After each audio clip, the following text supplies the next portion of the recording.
नमस्कार साथियों, स्वागत है आप सभी का सफ्तामो के ऑफिशियल यूट्यूब चैनल में। आज फिर एक बार हम आप सभी के सामने उपस्थित हुए हैं अपने एक नई वीडियो के माध्यम से। लेकिन शुरू करने से पहले मैं आप सभी से निवेदन करूंगा कि हमारे चैनल को लाइक करें, सब्सक्राइब करें और बेल आइकन पर क्लिक करें ताकि आप आने वाले हर जरूरी सूचनाओं के साथ जुड़े रहें। तो आइए शुरू करते हैं हमारा आज का विषय, जो है reality of MBBS in Georgia, और उसी के रिलेटेड हम जो प्रूफ प्रेजेंट करेंगे वो देखिए। आप अभी कुछ टाइम से काफी कंफ्यूजन में चल रहे हैं क्योंकि आपको एक मिस इंटरप्रिटेशन बताया जा रहा है जिसका कोई भी लीगल एविडेंस आपके पास नहीं है। Because of lack of evidence काफी लोग कंफ्यूज्ड हैं जॉर्जिया की रियलिटी के बारे में। कुछ टाइम पहले वही चीज कजाकिस्तान और रशिया के साथ भी हुई थी। हमारी आज की वीडियो में हम सिर्फ ये बताने वाले हैं कि MBBS इन जॉर्जिया की जब आप बात करते हैं, government of MBBS in Georgia जो मिनिस्ट्री है जो एजुकेशन की तरफ लुक आफ्टर करती है, उनका क्या इंटरप्रिटेशन है और वो क्या कहना चाहते हैं हमारे लोगों से। तो आपको कुछ नहीं करना है, just go to a Google search engine. आप गूगल सर्च पे जाइए और वहां पे टाइप कीजिए एम्बेसी ऑफ जॉर्जिया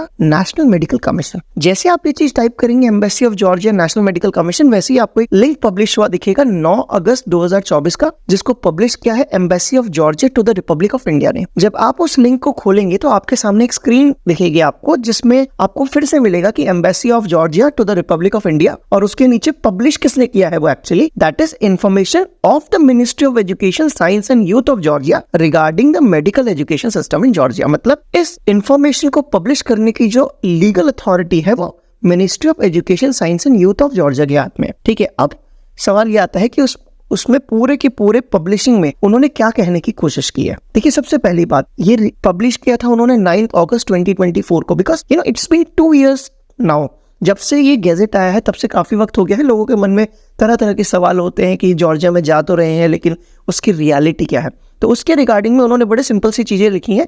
आप इसको पॉइंट्स के फॉर्म में भी समझ सकते हो, और मैं जब आपसे बात करूंगा तो मैं आपको इंटरप्रिटेशन भी समझाने की कोशिश करूंगा। सबसे पहली बात, मेडिकल प्रोग्राम्स ऑफ स्कूल्स और universities in Georgia are accredited और authorised by the National centre for education quality Enhancement. पहला पॉइंट ये याद रखिए। अब ये क्यों बोला जा रहा है आप समझिए। जैसे कि इंडिया में कोई भी मेडिकल कॉलेज, चाहे वो गवर्नमेंट का हो या प्राइवेट का हो, वो एक्रेडिटेड या ऑथराइज्ड होता है या रिकॉग्नाइज्ड होता है नेशनल मेडिकल कमीशन के द्वारा। वैसे ही जब आप जॉर्जिया के अंदर मेडिकल कॉलेजेस की बात करेंगे, फिर चाहे वो गवर्नमेंट के हों या फिर वो प्राइवेट के हों, तो वो रिकॉग्नाइज्ड किससे होता है? National centre for educational quality enhancement. अब इसका और एक मतलब है जो समझ के चलिए। अब जैसे कि हम बात करते हैं world federation of medical education, जो एक बहुत बड़ी डायरेक्टरी होती है WDOMS के अंदर, जहां पे हर कंट्री के कॉलेजेस रिकॉग्नाइज्ड माने जाते हैं। WFME जो है world federation of medical education, वो ये कहता है कि हर कंट्री के अंदर एक अपनी रिस्पेक्टिव इंस्पेक्शन बॉडी होनी चाहिए जो अपनी कंट्री के, उसकी कंट्री के कॉलेजेस को रिकॉग्निशन देगी, और जिस कॉलेजेस को वो रिकॉग्निशन देगी और वही कॉलेजेस को हम भी रिकॉग्निशन मानेंगे, मतलब WFME के द्वारा। तो जैसे इंडिया में रिकॉग्निशन की अथॉरिटी जो है वो NMC की है, और WFME के अंदर जो इंस्पेक्टिंग एजेंसीज रिकॉग्नाइज्ड है इंडिया के लिए वो नेशनल मेडिकल कमीशन है। उसी कॉन्टेक्स्ट में जब आप जॉर्जिया की बात करेंगे तो जॉर्जिया के केस में जो इंस्पेक्टिंग बॉडी होगी as per WFME, it will be national centre for education quality enhancement. अब इसका मतलब कि जो कॉलेजेस को रिकॉग्निशन देने की पावर होगी वो national centre of for education quality enhancement की होगी, और जो पूरे के पूरे जॉर्जिया में एज पर WFME जो बॉडी इंस्पेक्शन की अथॉरिटी रखती है, that will be national centre for education quality enhancement. I hope this point is very much clear to everyone. Second thing, the international accreditation ensures that all MD diplomas of graduates issued in Georgia are recognized worldwide, resulting in permanently increasing number of foreign students।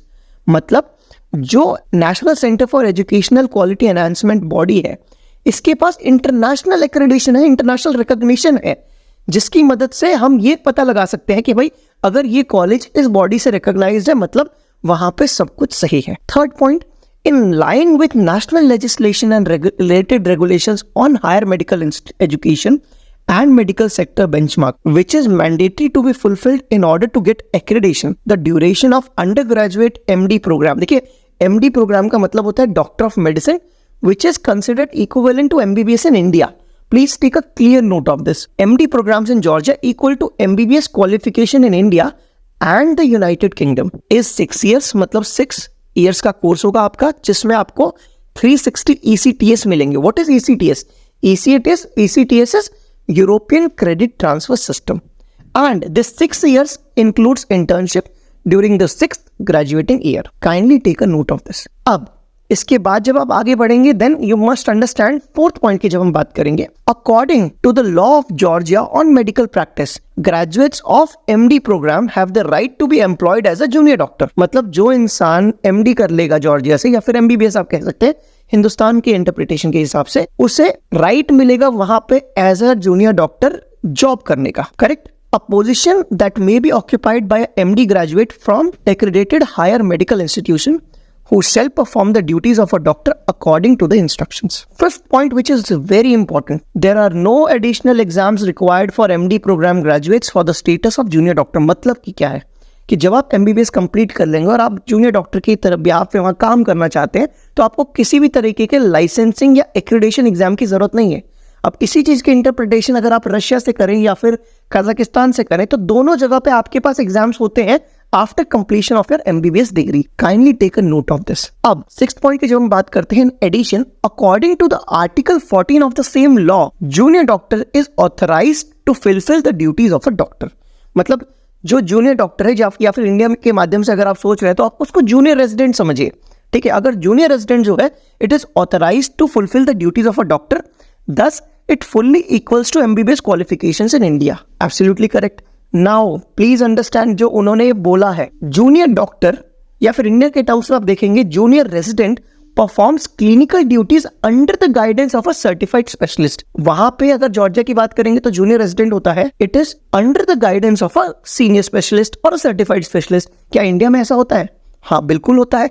आप किसी भी government setup में या private setup में चले जाइए, अगर वहां पे जूनियर रेजिडेंट का कॉन्सेप्ट है, then you please must understand कि वो हमेशा अपने सीनियर रेजिडेंट या कंसल्टेंट्स के इंस्ट्रक्शंस या गाइडेंस पे ही अपनी ड्यूटीज को परफॉर्म करते हैं। If certified doctor is not available, a junior doctor can provide emergency medical care independently. क्या ये करेक्ट है? अगर आप इसको इंडिया से इंटरप्रिटेशन करेंगे तो किसी भी गवर्नमेंट और प्राइवेट हॉस्पिटल में आप चले जाइए, आपको रेगुलेशन बिल्कुल सेम मिलेंगी। इवन अगर आपको इंडिपेंडेंट प्रैक्टिस की अगर बात सोचनी है, तो आप किसी भी, सबसे बड़े उदाहरण के तौर पे अगर आप देखेंगे तो आप ये देखिए कि आप किसी भी अर्बन या रूरल सेटअप में कहीं पे डिस्पेंसरी या किसी भी आप एरिया में अगर आप जाएंगे जहां पे किसी भी तरीके का सेटअप, हॉस्पिटल सेटअप मौजूद है और वहां पे एक जूनियर रेजिडेंट या जूनियर डॉक्टर है, तो आपको दिखेगा in the absence of a senior resident और a consultant, they have the authority to provide emergency medical care independently and they will be the decision makers। ये जैसे जॉर्जिया में है वैसा ही इंडिया में है। And lastly, all the above mentioned clearly illustrates that medical education in Georgia is in compliance with the new rules of NMC। उन्होंने, ये government कह रही है कि भैया हमारे पास जो रूल्स हमने बनाए हैं, it is in accordance with the rules that has been dictated by the NMC। अब यहाँ पे गवर्नमेंट अथॉरिटी आपको कुछ इन्फॉर्म करने की कोशिश कर रही है that we should acknowledge। Problem आज के टाइम पे ये होता है कि कुछ लोग अपने सेल्फ इंटरेस्ट को सर्व करने के लिए बहुत गलत तरीके के बयान देते हैं, but it's your duty to always ask for a legal evidence. अगर आप लीगल एविडेंस के टर्म्स में बात नहीं कर रहे हैं तो आप गलत कर रहे हैं। हाँ, आज उन्होंने ये चीज को पब्लिश किया है, वहां की गवर्नमेंट ने, वहां की मिनिस्ट्री ने, जो हमारी मिनिस्ट्री के साथ कोऑर्डिनेट कर रही है। आप चाहे तो इस आर्ग्यूमेंट को चैलेंज कर सकते हैं, बट आप इसे एक्नॉलेज किए बगैर आप कोई गलत इंटरप्रिटेशन नहीं दे सकते। Please take a note of this. और हमेशा याद रखिए किस डेट को पब्लिश किया गया है, 9 अगस्त 2024। उससे पहले आपने कोई भी पब्लिशिंग देखी हो, that is a separate matter, but as of 9 August 2024, this is the rule that Embassy of Georgia to the Republic of India via Ministry of Education, Science and Youth of Georgia has clearly demonstrated कि वो क्या कहना चाहते हैं when it comes to NMC guidelines। तो Foreign Medical Graduate Licensing Regulations के साथ अगर आप compliance की बात कर रहे हैं तो Georgia will be the first country 2021 में, 18 नवंबर 2021 के बाद से जितने भी कंट्रीज में बच्चे एमबीबीएस करने जा रहे हैं उनमें से सबसे पहली कंट्री है जहां की मिनिस्ट्री ने पब्लिकली इस चीज को एडमिट किया है। बाकी हर जगह पे आपको एम्बेसी ऑफ इंडिया मिलेगी जिसने आपको इंफॉर्मेशन देने की कोशिश की है, but embassy of Georgia is the first Georgia country की अगर आप बात करेंगे जिसके पास यूरोपियन यूनियन का कैंडिडेट स्टेटस भी है। अभी उस टाइम पे जब आप देखेंगे तो जॉर्जिया इकलौती ऐसी कंट्री है जिसने पब्लिकली इस चीज को कहा है कि we are in accordance with NMC guidelines. फिर चाहे आप रशिया की बात कीजिए, कजाकिस्तान की बात कीजिए, उज्बेकिस्तान की बात कीजिए,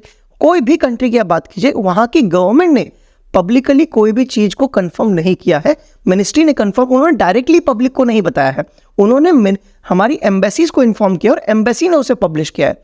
but Georgia is the first country in the entire MBBS abroad horizon जिसने directly to the Republic of India को कोई चीज पब्लिश करके दी है।